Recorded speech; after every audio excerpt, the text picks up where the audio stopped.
Hello, BookTube.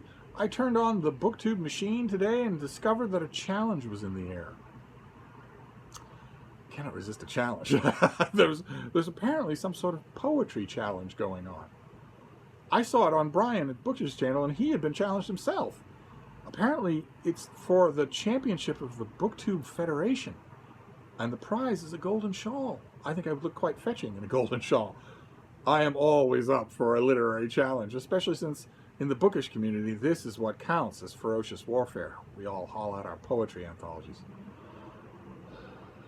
Anyway, the challenge is to find a poem that you really like, read it, and talk about it a bit. Now, if you can't measure up to that challenge, I don't know what you're doing.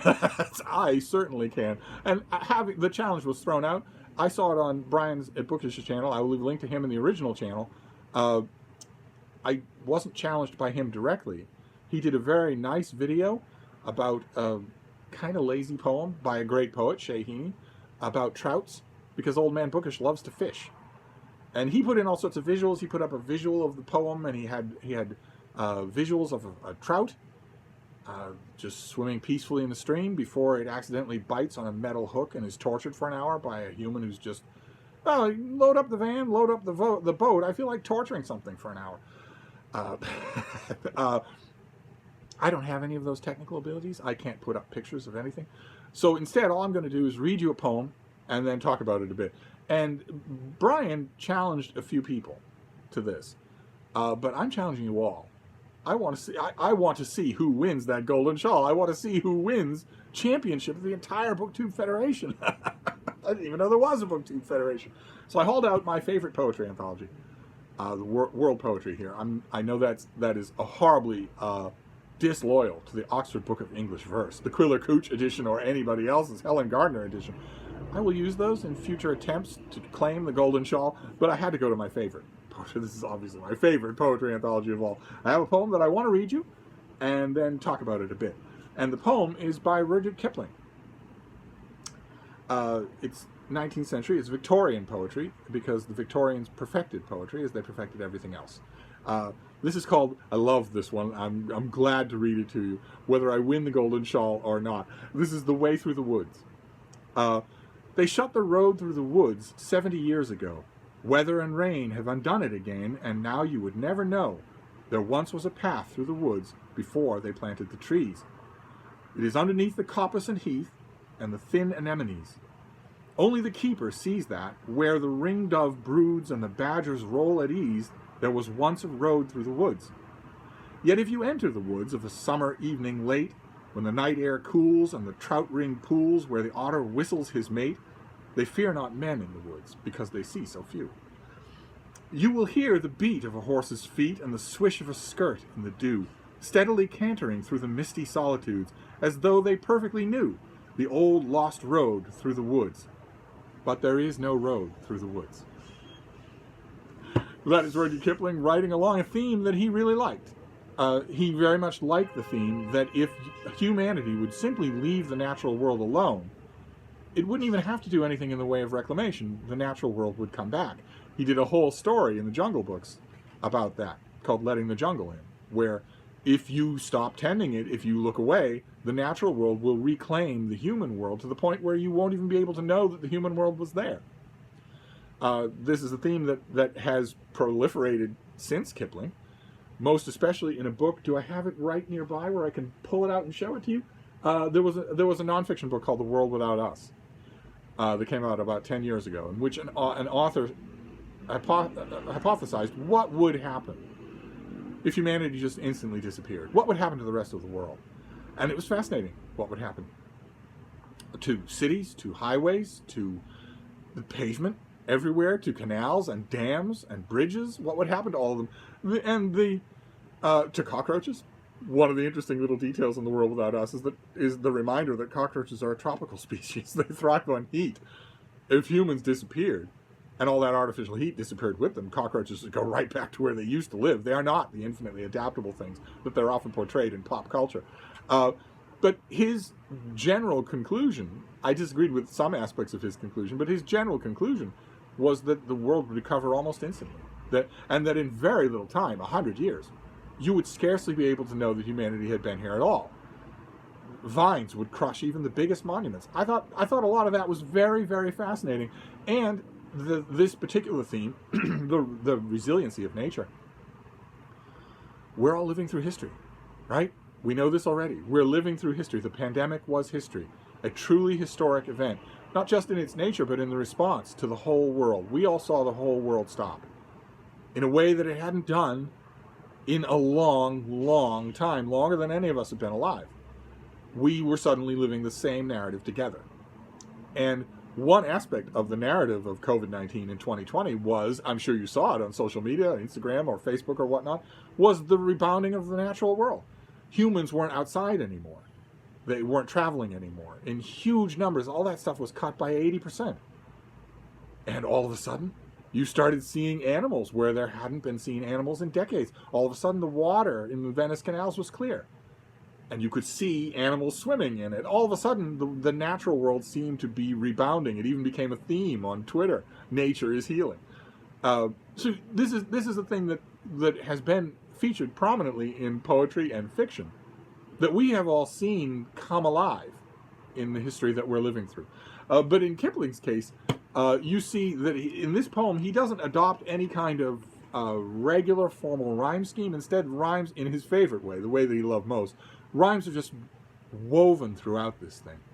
In sometimes, every once in a while, I would argue in every single poem, at least once. But at some point in a Kipling verse, you will get something that is just perfect. That isn't striving towards perfection, but is just perfect. And that happens here. Yet if you enter the woods of a summer evening late, when the night air cools on the trout-ringed pools where the otter whistles his mate, that is just beautiful. Just beautiful. And the way it evokes faded, rambly paths, I was reminded of Kipling quite often. Recently, while Frida and I were vacationing up in Vermont, Kipling spent a lot of...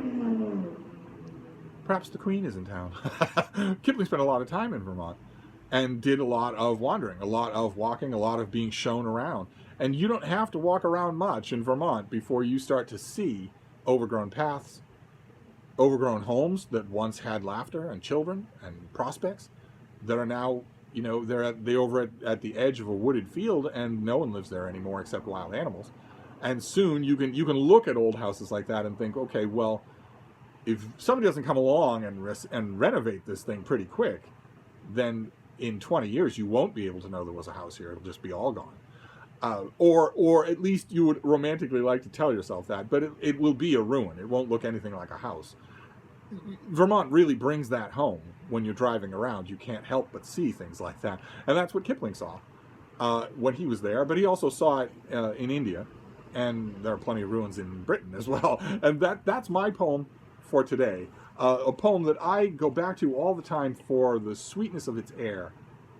I mean, the way through the woods, there is no way through the woods, is you might think that on the surface it's Kipling lamenting that once upon a time there was a pathway through these woods that would allow a walking human with a walking stick and a quiet companion to see some of these animals that now disport freely because they never see humans anymore. That once upon a time the road would have allowed you to commune with nature, in other words. But I don't believe that's the way to read this poem. I think the way to read this poem is that Kipling is purely celebrating the fact that if humans remove from the scene, nature heals. And soon erases all trace that humans were ever there, and that it's better for the animals to be frolicking without fear of man than it is for man to be able to see them. That if that's the trade-off, it's worth it. So anyway, that is my entry in, I don't know how this BookTube Federation contest is going. I have a feeling it's open-ended and that we're all just enjoined to haul out a poem and gas about it for a while. I don't know how it's going. I don't know if you get to make more entries. I intend to. So that is The Way Through the Woods by Rudyard Kipling from the World Poetry. This is an anthology of verse from antiquity to our time, all parts of the world. This is not just England. And this is edited by Catherine Washburn and John Major, and Clifton Fadiman, the great Clifton Fadiman, is the series editor, the general editor for this thing. One of my favorite poetry anthologies. And I just found Kipling at will. and next week, unless the rules say otherwise, next week, you could hear that yappy dog. when I was up in Vermont, I was, of course, hundreds of miles away from that yappy dog. But there is a dog right next door who likes to yap. You can probably hear him in this video. If you're new to this channel, if you've just found me, I have a deep and abiding affection for dogs, and they have a deep and abiding affection for me, and I don't tolerate that sort of thing. I don't tolerate a dog barking in misery anywhere near me. It's not a feature of I don't have it in me to ignore it. If a dog is barking in misery, then I go over and knock on doors. If no one's home or they're pretending they're not home, I leave a note with contact information for me. And I go back the next day and say, this is not something you're going to put off. I'm not going away. You don't get to torture a dog when you're near me. And I've had it happen in Iowa and in Boston many times, where I've got to the point where the third note that I leave under the door or tacked to the door or in the mailbox is, I've left you 2 previous notes with ways to contact me. You haven't done it, and your dog is still outside in the cold, in the rain, crying in misery every day. And this is your notice that if you don't respond to this letter, which has my contact information, I am going to take your dog. I'm going to go over the fence and take your dog from your property. And if you want to sue me about that, I have a case to be made against you that's fully documented. Animal welfare in Boston is going to want a lot to talk to you about before they get to me. And I've never had anyone actually get to that point. But I want to stress that yappy dog, I have been over to see him. I have gone over to his fence and I have smooched faces with him. And he is just yapping because he likes to yap. He is a perfectly happy dog. I've talked to his owners. They have all sorts of weird control issues with him that I don't agree with, but they're giving him 3 hots and a cot. They're giving him love, veterinary attention, affection, regular meals, regular water. So I can't, when I know that about somebody, if they're giving a dog all of that, but they're being hyper controlling about the dog, oh no, that little clicker, or the instant bribery with food when the dog sees another dog because you don't want them to react normally to another dog, or something like that, kind of human controlling stuff. They do that kind of stuff to him once in a while. And I don't agree with it. Mostly dogs don't understand it. It just makes them unhappy. And it's the wrong way to get a dog to do what you want. There's a right way and a wrong way. Bribing or coercing is always the wrong way.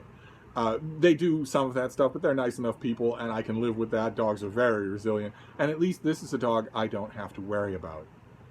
I worry about all 20 million of my babies on the planet, except for the ones that I know I don't have to worry about. This dog never wants for anything. And all that yapping that you hear in these videos is him just yapping at birds. See a bumblebee float by when he's on his back porch. He's got a nice bed out there.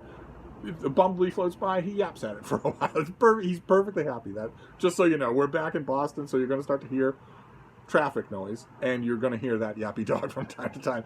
But those are not unhappy yaps. Some of you that really know dogs will know that. That's not what an unhappy dog sounds like, one way or another. That's my poetry hat in the ring. Brian at Bookish did not challenge me in this poetry challenge, no doubt out of fear. But it boded him nothing, because I am now in this, and I want all the rest of you to be in this as well. Go to your favorite author, pull down your poetry collections, read a poem, and enter the fray. I'm not going to tag anybody or challenge anybody specifically, because I know you've all flirted with poetry at one time or another. Let's see what kind of pretentious nonsense Lukács can pull out. Or maybe Jason at Old Blues Chapter and Verse will read a Wyman poem. Oh my, I love it when he reads that poet.